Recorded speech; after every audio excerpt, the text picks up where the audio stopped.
Tata company একটা butter জুতো দিতে পারে হয়তো, আর কি দেবো যাই না। টাটা কোম্পানি তো তৃণমূল না, টাটা কোম্পানি এমনি এত বড় কোম্পানি হয়নি।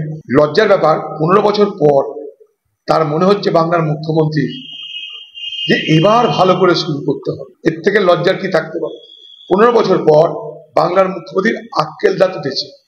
এখন উনি বলছেন এবার ভালো করে শুরু করতে হবে টাটাদের। হ্যাঁ, সব বাংলার শিল্পের গোষ্ঠীর ষষ্ঠী পুজো করে দিয়ে এখন আপনি নতুন করে আবার বাংলার বেকার যুবকদের কাছে ধাপ্পা মারার চেষ্টা করছেন। আপনার পাঁচামি কয়লা খনির কি খবর?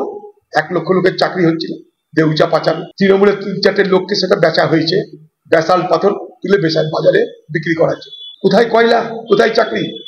জলের দরে সেই সমস্ত জায়গায় তৃণমূলের নেতাদের কাছে সেই খনি বেচে দেওয়া হয়েছে, তোরা পাথর তোলার বেচো, কয়লা তুলতে হবে। কয়লা উঠাতে কত বছর লাগবে তাকে ঠিক নাই, কতদিন আবার তারা চলে যাবে পাল্টাল কালু। এতদিন তার মনে পড়েছে শিল্পের কথা।